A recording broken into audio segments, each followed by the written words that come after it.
Hey, man, it's your boy Frowns. We got another Park and Spark session. And I got a fly Thundercat head ass. No, I'm playing, man. I got a fly guy with me, man.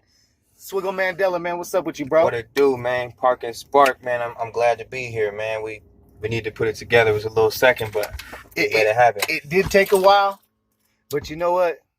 Great things happen, man, when you wait and you be patient, man. And I did, man. I hit him up more than a few times, man, because I know he's busy, man. He's out here, moving and grooving and handling his business, man. So I really appreciate you making time, bro. And I appreciate you hitting me, because I tell people that, man. I'm like, hit me more than once. You know what I'm saying? Like, if you hit me one time, you ain't really want to link up, because I'm like that. I hit people more than once because I know, people got kids, you know what I mean? Right. Different business they handle, so I appreciate that, man. It's about making that connection and reaching out. We smoking grown today. We smoking papers. Papers, strictly, man. We're going to save our lungs today, man. And we're going to do we're going to keep it right. Twisted up some, too. Yeah. Twisted up some, so. Yeah, I used to smoke blunts only. I started smoking 2006. And if a motherfucker brought a joint to the session, I was like, bro, you wasting weed. For real? This shit tastes better than the paper. Facts. I didn't even used to want to smoke out the pipe or the bong, nothing. For real? I was on that Swisher. And that was, 06, it was the Swisher. Yeah, man. I had to quit blunts before the backwood. Backwoods. 2014, I was done, you know what I mean? Yeah, man. And I thought I couldn't smoke weed. But when I tried the joints, I was like, oh, thank God. And you tasting that still fire, man. So, we're going to start at the beginning as always, man. All right. Where was you born, brother? I was born here, Portland, OHSU.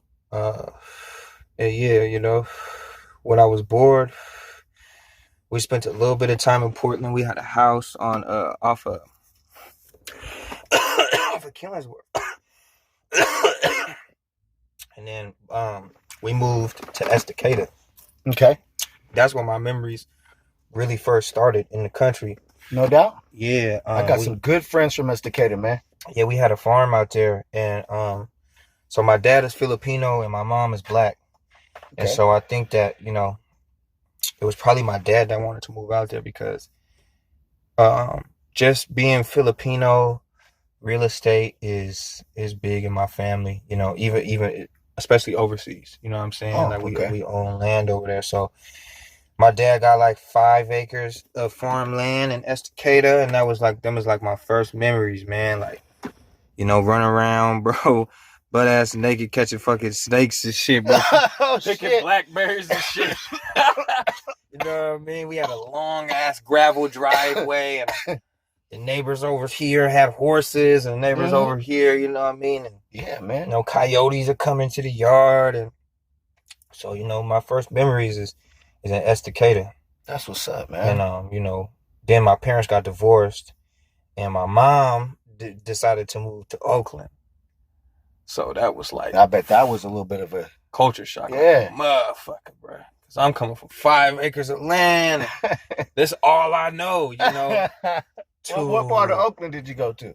I gotta ask my mom. I don't remember specifically. I just remember it was my Oakland. First experience in the hood. It really don't matter what side, man. Oakland is Oakland, boy. And I love to Oakland, man. I got shout out a to lot of Oaktown, partners out in man. Oakland too. That was my first time seeing kids cuss.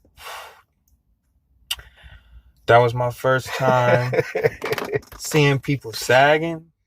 Oh, first time even really hearing nigga. I experienced nigger in Estacada. Right. I bet. But the first time that I heard nigga was in Oakland. And people telling me, like, man, sag your pants a little bit. What race are you? How come you don't say nigga? You know what I'm saying? Because I'm black and Filipino. They thought I was Mexican. Mm-hmm. You know what I mean? They always think I'm Mexican. Yeah, they like, yo, why? So Oakland, and we lived in a tiny little house. Tiny. It was a guest house behind a house that was was pretty much foreclosed. Okay. So we lived behind a house. Mm-hmm. So this was like, yo, my first experience of like the struggle, you know what I'm saying? And my dad still lived in Estacada. So I'll be, thinking about my dad and thinking about that life and being in Estacada and being Oakland. You know what I mean? Dirt from my lawn. You know what I mean?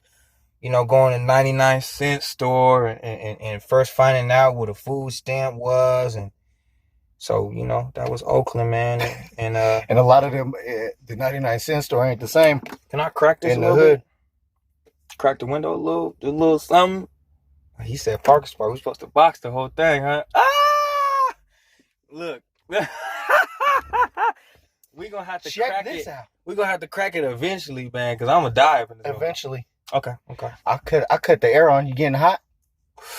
I'll circulate the air, but man, we keeping these windows up. Okay, we can see if that'll help.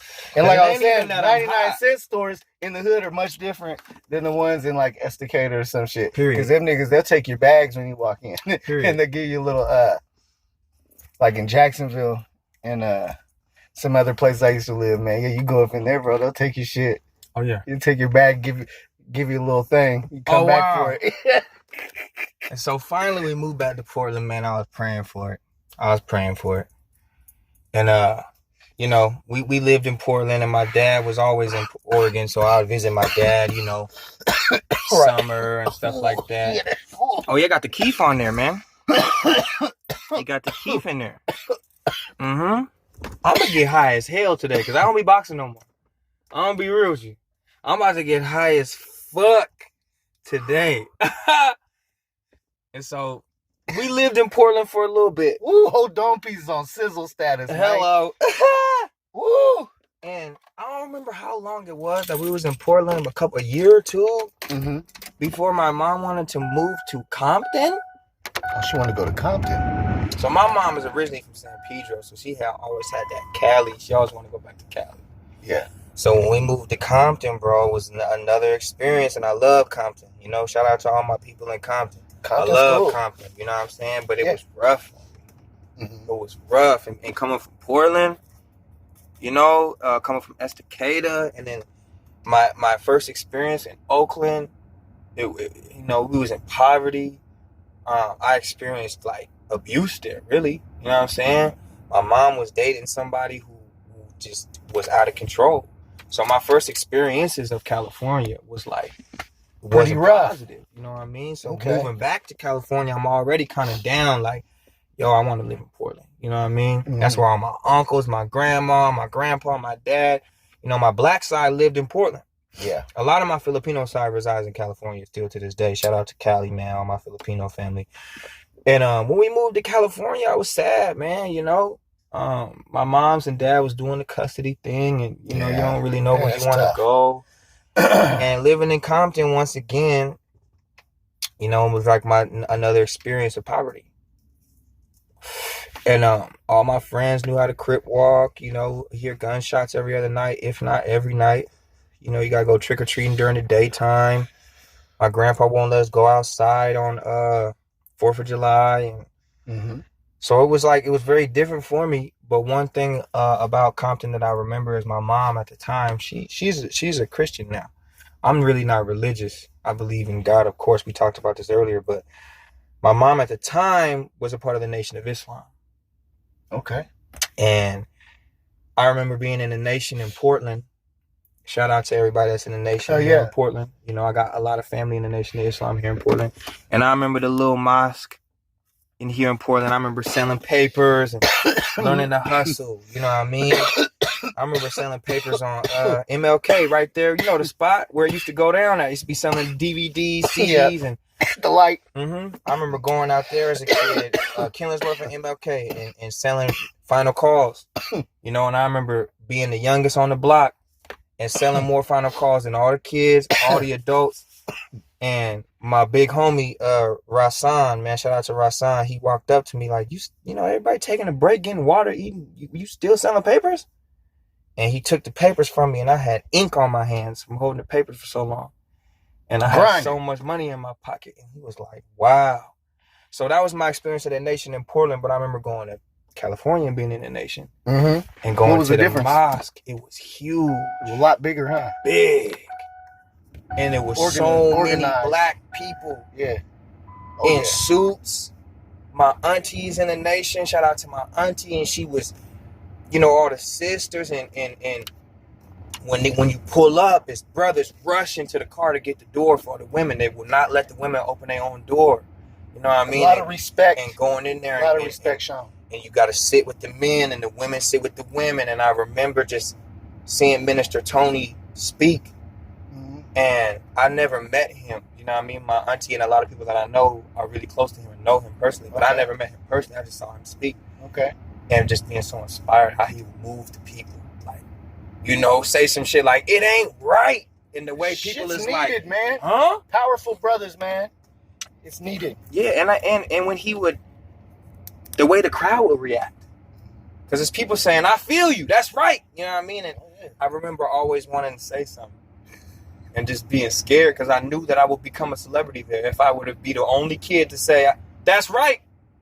And I always would, I'm going to say it today. I'm not. You know what I mean? Yeah. And that was when I wanted, funny, that was man. one of the reasons why I wanted to perform. Oh, okay. I mean?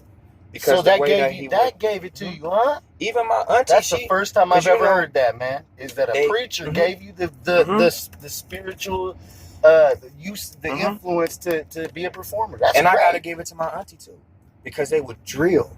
Mm-hmm. And my auntie was a part of, I know the FOI, and I don't want to say it wrong, and it might, I don't remember, it might be MGT. I don't remember what the women are. I don't want to, say it the wrong thing. We know what you're saying. But they was they was troops. Yeah. And I remember they would drill and perform on stage, and I remember my auntie coming in, and they was like the top tier because they, I could go up and drill too with the kids, everybody go and perform and they drill, and I remember my auntie going up. And because they going to go up and they going to announce, like, these are the ones. You feel me? Like, this is your superiors. So when they went up there, and it's not like it's very different from the way that our military may drill. You know what I mean? So they might start off with left, phase. Then they do that. Right, phase. Then they do that. It's called a drill down. Mm-hmm. You don't move My until daughter they does say that in dance. You don't move until they say intense. Face. I don't know if they do that in the dance. Yeah, they do, man. And so they give them hella commands, right? Yeah, and they'll try to throw them off. They try to throw them off. They'll take each one out and they mess up. When they did so many commands for my auntie and them, like 30, I don't know. And they hitting it, huh? Hitting it. Yeah, man, that's pretty cool looking stuff, man. I experienced that for the first time this year. And and they was drilling, and they was going so hard, my auntie's hijab fell off. Uh-huh. And I know the crowd is looking like, is she gonna get out of protocol? Is she gonna get out of the ranks? Is she gonna what's the move? And she kept going, boom, boom, boom, boom, left, right, boom, boom, boom, boom. And the crowd going crazy. I remember when they stopped, the one giving the commands walked over and put her hijab on because she wouldn't even. She's still in command. Oh, you know what I mean? Yeah. And that, look at my hair standing up. Remember, you don't rest until they tell you to. Boom. And I remember that these experiences making me want to get on stage. Hey, man. Those are some of the experiences. I respect the hell out of that. I think that's a great story.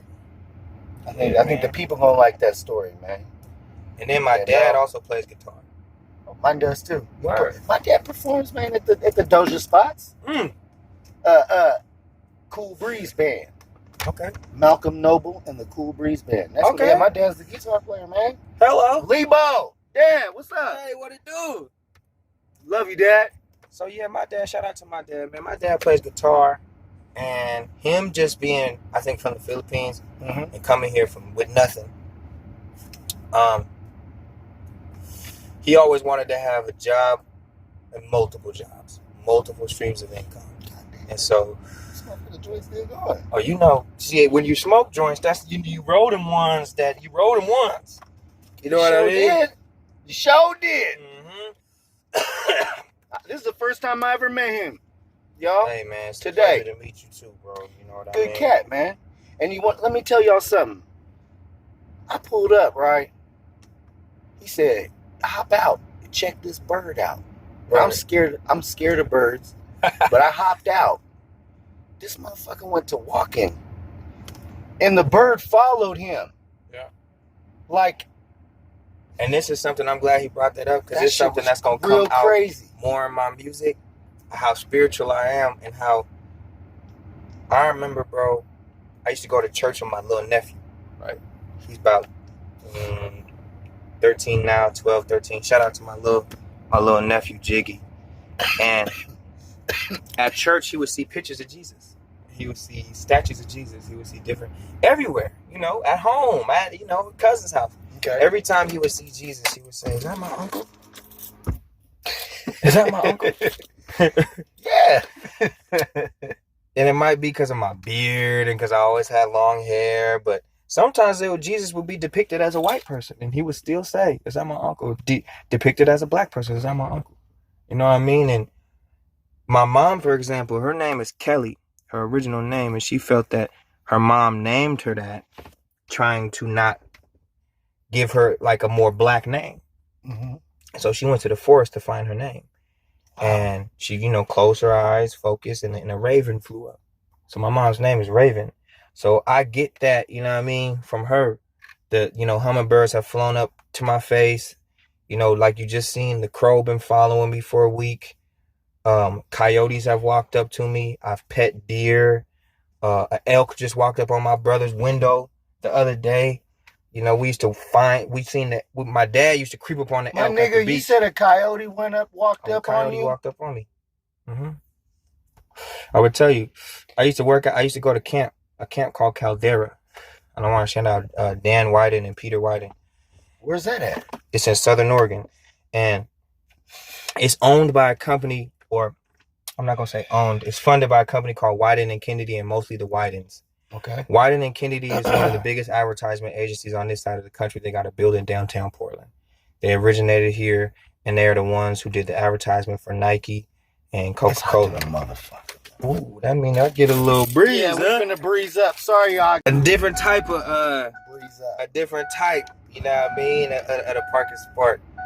But I'ma say, when I first started going to this camp, I think it's a way of the Wydens of giving back. Yeah. So you had to be low income to go to qualify for this camp. Okay. And so I went to the camp, and there you can learn African drum, you can learn poetry. It's kind of like outdoor school the way it's out in nature. Very cool. And you can learn all types of different trades. And I knew in middle school that I could learn video production in high school because they'll send you a DVD to your house. And I used to see the high schoolers, they was already doing ninja movies and comedies. And I was like, so if I stick in Caldera until I'm in high school, I'm shooting a music video. Because I had been rapping since I was 9 years old. I started rapping in Compton 1999. Okay. And so I automatically, I was like, yo, I'm finna shoot a music video at Caldera. You got to apply every year. I said, they got to accept me. They got to accept me. Okay. So by the time I get to high school, I'm stoked. I'm finna shoot a video. That's fresh. So I shot my first music video at Caldera.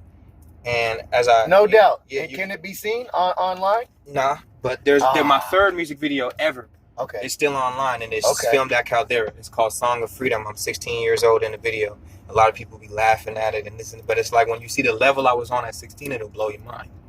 And let me tell y'all something too. I did I do my research before I meet up with you. I don't want to show up, sound like I don't know what the fuck I'm talking about. But then I watched probably like 10 of this brother's videos. And one thing that I can say is super creative and super positive. Not talking about no stupid shit. No, none of that. There's none of that tough guy shit, which is it's like a breath of fresh air, man. For when you throw some music on, it's good. Thanks. And it's artistic. That. Oh, for sure, bro. And it sounds good. And I've heard a lot of good things about you outside of, before even meeting you. Because I was like, man, who's this dude, man? He hit me up. Yeah. And Lil Tay, shout out Lil Tay Lavelle. Chocolate Dope. And a few other cats, man. Shout out Chocolate Dope too, man. Yeah, man. They had great things to say about you, man. Yeah, I got love for Tay, man. I think Tay Lavelle is very entertaining. That's my guy, man. I think that I appreciate a lot of artists in Portland and what they do. Yeah. And I never talk down about nobody. I got love. But I will say, just be more entertaining. Because I get at the Tay. I seen him do a video. He did a backflip on his page. And he gets a pop locking. I couldn't help but to watch it a couple of times. I said, this is entertaining. That's my guy, man. He's great. Do just entertain the people. That's the number one rule in show business. Get the people what they want. That's why I just did a song with Cool Nuts. Because the people ask me for it. You know, I always wanted to work with Cool Nuts myself too. Yeah. But my fans, the streets, people I don't know, they ask me for it. Number one Cool rule Nuts, in entertainment: give the people what they want. He's one of the G's in this music, man. Shout out to Big Cool Nuts, man. Hell yeah, always. Big shout out. Cause man, I had his music on tape. Matter of fact, I took it from somebody. My auntie was in his music video. Check it out. Little. This is some old shit he had. I bet nobody else knows it. I do though. And I still got that motherfucking tape to this day. You still got the tape? It's called Pose Like a Pimp. He had a song called Pose Like a Pimp. Bro, here's what we're going to have to do Cool with Nuts. that tape. I know that song, bro. Shout out to Cool Nuts. I've been bumping him forever, man. You what I'm about, we used to go cruise the motherfucking strip. My auntie was in the video. Impala. Hello. And we used to cruise the motherfucking strip in the motherfucking candy blue Impala, slapping what I'm about. Both versions. That's man.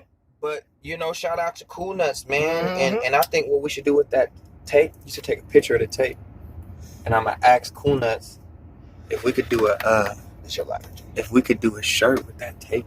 That'd be fly. It was just a recorded tape. Oh, it's not like it was like a pressed up tape. It didn't have a ooh. But I did have the Just Family tape. You know what? I bet you I could find that. We got the Just Family tape. We still got that. That's ill, man. That's ill. But yeah, when I was out of Caldera, that's when the coyote walked up on me. I started working there because I became too old to you know. So you're out there mentoring kids and shit? Exactly. Fresh. That's cool, man. One day I walked out to the meadow because they got something called a dream tree there. I'm going to try and make a long story short. They got something called the dream tree there. It's a very tall tree, and it's a trust exercise. So they have state-of-the-art harnesses and things like that. And what you do is you climb the dream tree as far as you want. You got a harness, and all your camp mates, classmates and everything like that is holding the rope for you. But the person who's trained to do it, he can hold you by himself. Okay. They put the kids on there and they teach you. Makes them feel like they're really helping their friend. And to climb the top of the dream tree and jump off, you really have to be learning. And it's a very good exercise because growing up in poverty, it became hard to trust people. Right. So that was a trust exercise to let you know you're going to be safe when you jump off this tree. We got you. You can trust us. You know what I'm saying? Yeah. So the dream tree, you're supposed to tie something something important on. Shit, man. You're supposed to tie something where you at. Wherever you go, you could make one step on the ladder or you could climb to the top. Jump off. You're supposed to tie something on and give an intention. I want to be more respectful to my parents. I want to be a lawyer when I grow up. Get a piece of cloth, that you make yourself. You learn how to make this fiber there. And so, me wanting to be a rapper, I was always kind of embarrassed. I never wanted to say it, And then there's a bar you can jump and grab. And so as I got older, I started trying to grab that bar because I wanted to put my thing up there. Oh, okay. It's only like two things up there because nobody grabbed that. Yeah. Once I got older, I'd be going there just at lunchtime with the dude. Like, can you come with me? Doing anything at lunch? I'm trying to grab that pole. You feel me? Because I somehow got out of it my whole life of not giving my intentions. So I didn't ever reach that pole. Oh, for real? But jumped. Man, And never reached it. You got and so ambition to reach what you trying to do. I decided I would go tie my thing up in the meadow. I would hike out into one of my favorite spots in nature and I would tie it on one of my favorite trees. So I walked out there. When I got out there, it was like birds running around my feet. Two birds, I guess they was the same species. One was smaller, one was bigger. There was always a rivalry. He was either trying to grab some food for him or he was trying to grab some food from him, and they would chase each other and they wouldn't fly. And I started to see them all over the ground. Bruh. And then I seen this motherfucker. I seen a big bird, blue, huge, big blue bird, big, dark blue. I want to go. And the homie told me, who walked out there with me, somebody who was very nature intelligent, because they wouldn't let me walk out there by myself, said that's a bird that can throw its voice. It can copy other birds too. It can do different calls. Then I seen some birds about as big as a seagull, colors of a parrot, green, red. This is Oregon. I asked my guide, what is that? He told me the species. He said they were visiting from the Galapagos Islands for the summer, and there was only two of them on the whole campground. Then I start to see so many, because it was only a path. In that path is flowers as tall as you, and they got buds, flowers, all over. Yeah. I start to see so many hummingbirds that they was running into me. It was grasshoppers this big, and they was turquoise and orange, and I'm like, yeah, I'm finna tell the universe right now what I want to do with my life. I'm finna tell God. And so I walk up through the nature, and there's some baby deer. I wonder if they're there. I didn't know if they was gonna show up. And I looked up, put my arms out. I had one of my best friends with me, my sister with me, and I said, God, universe, I want to be famous. I seen the hummingbirds connect their beaks like this and start spinning off into the air. Are you fucking serious, man?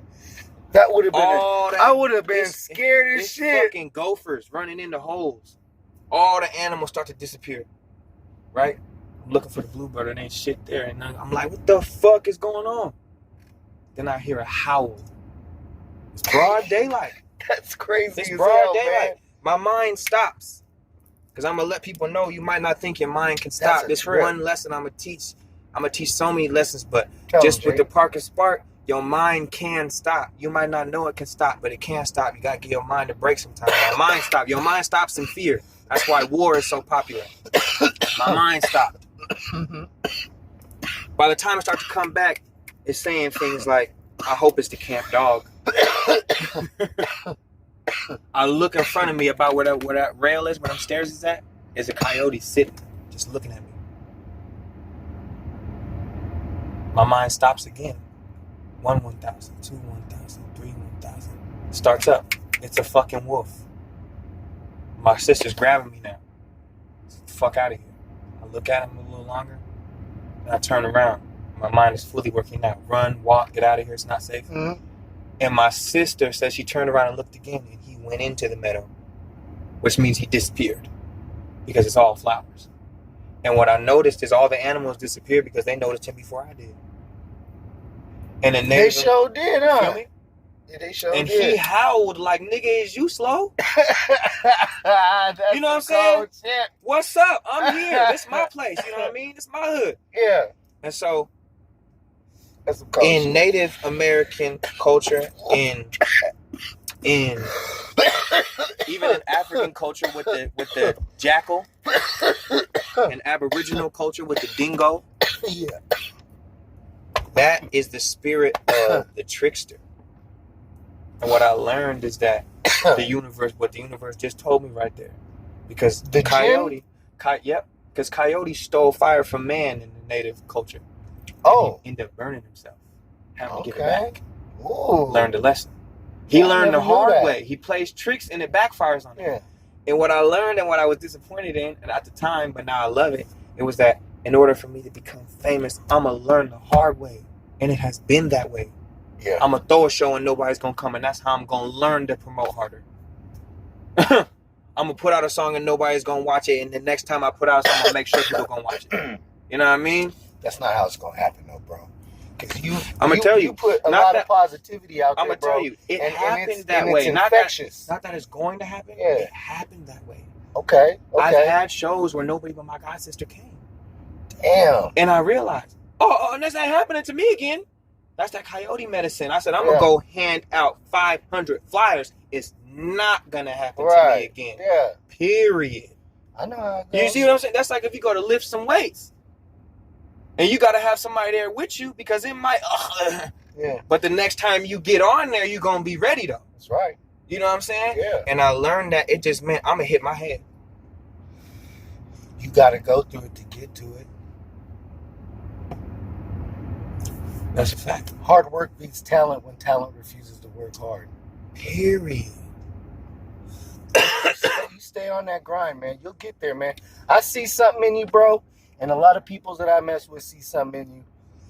I see you doing shit, man. And there's cats out here that I see that they can be huge stars, man. Mm-hmm. You're among them. And I know, I believe so keep it up. I just got back from doing a show in Hollywood.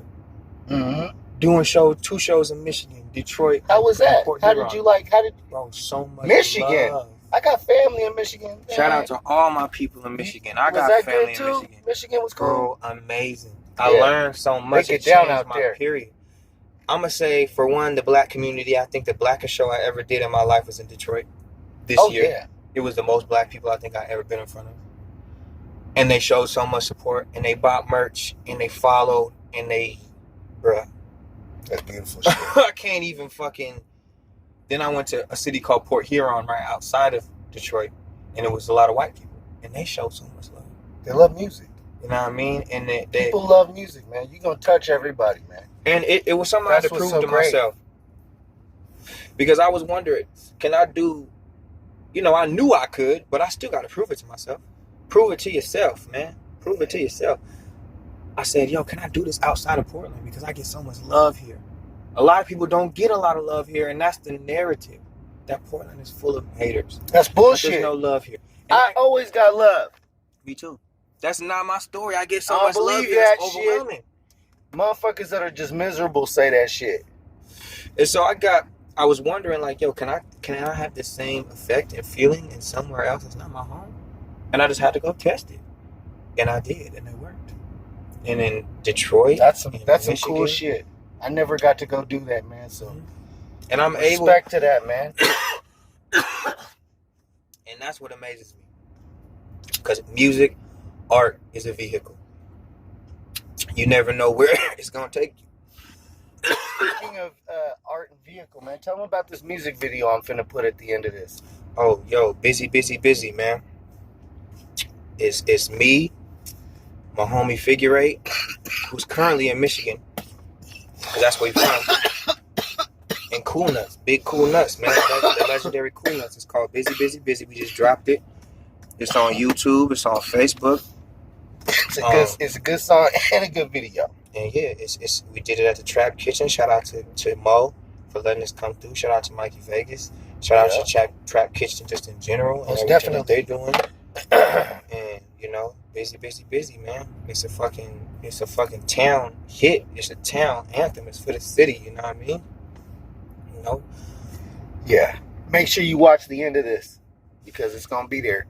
You can watch the whole video, and it's got greatness all up in it. And shit. Also, this month we having a show, June 20th. Me and Mike Capes. Yeah, put that up there. Prominence at the Bit House Saloon. It's $20 at the door, but tickets is $15. So grab your ticket. I know we gonna appreciate the 20 if you pay it at the door. Like, that's love. You know what I mean? Because this is really for the city. You know what I'm saying? But tickets is 15, and we also got opportunities for y'all to win free tickets. You know what I'm saying? There might be. As a matter of fact, I'm gonna just put this out there.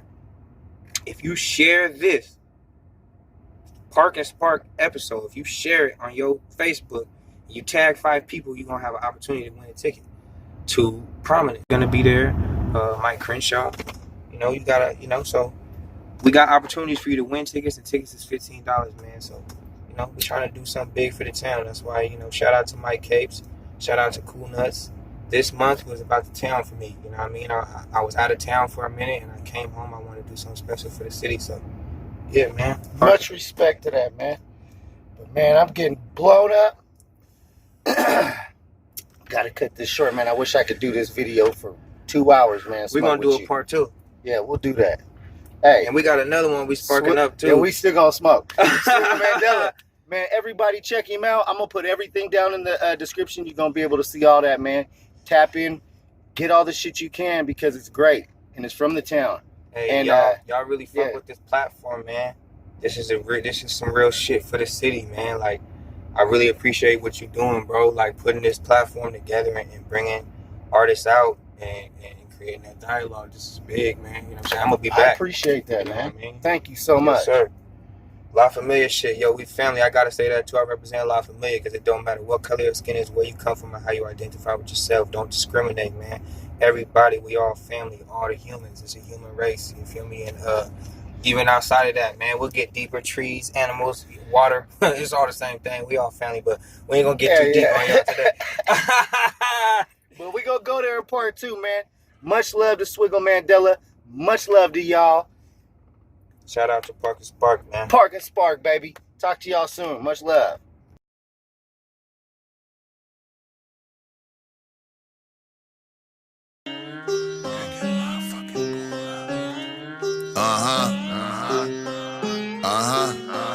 donuts. Nigga, let's go. Give a dose to hoe niggas. Properly appointed, always had to show niggas. See the sun, always had to glow, nigga. We was trapping like a motherfucker, pocket dough, nigga. Half heart, half money. We gon' splurge on you suckers, always keep a full tummy. So fuck a struggle, fuck dumb, broken bummy. Niggas heartbroken, corny with a hard luck story. Had a ladder to the roof so I could see above you niggas. Had a plug on you squares for the finest drug niggas. Real niggas keep a satchel for they bands. Testosterone pumping, there's no purses for a man. Get testy, have some hearses for that man. That thing get the clacking 3-round bursts for that man. We was gritting, taking risks for the Gouda. You niggas cupcaking and you motherfucking booed up. Busy, busy, busy, give me hundreds, 50s, 20s. I ain't stingy, I'm a sharer, you won't take it from me. Stupid, saucy, saucy, bossy, we ain't never bummy. Pay me money at the show, you know we going dummy. Busy, busy, busy, give me hundreds, 50s, 20s. I ain't stingy, I'm a sharer, you won't take it from me. Stupid, saucy, saucy, bossy, we ain't never bummy. Pay me money at the show, you know we going dummy. Busy, busy, busy, my bitch is litty, litty. If you ain't bout the money, then you never should've picked me. Was robbing Piggly Wigglies for 20 cents and 50s. Was taking everything, but not a bit of pity. Now I'm making money spitting and I put on for the city. That's why I got the grace of old and the king of the new. And now I bring him to you, ain't got a thing left to prove. You fucking suffer because y'all are stuck in the mud. I'm all about my business, you ain't fucking it up. I should probably overdose on luxury drugs. Too bad you bastards just ain't lucky enough. Too bad you bastards just ain't lucky enough. Fuck. Busy, busy, busy, give me hundreds, 50s, 20s. I ain't stingy, I'm a sharer, you won't take it from me. Stupid, saucy, saucy, bossy, we ain't never bummy. Pay me money at the show, you know we going dummy. Busy, busy, busy, give me hundreds, 50s, 20s. I ain't stingy, I'm a sharer, you won't take it from me. Stupid, saucy, saucy, bossy, we ain't never bummy. Pay me money at the show, you know we going dummy.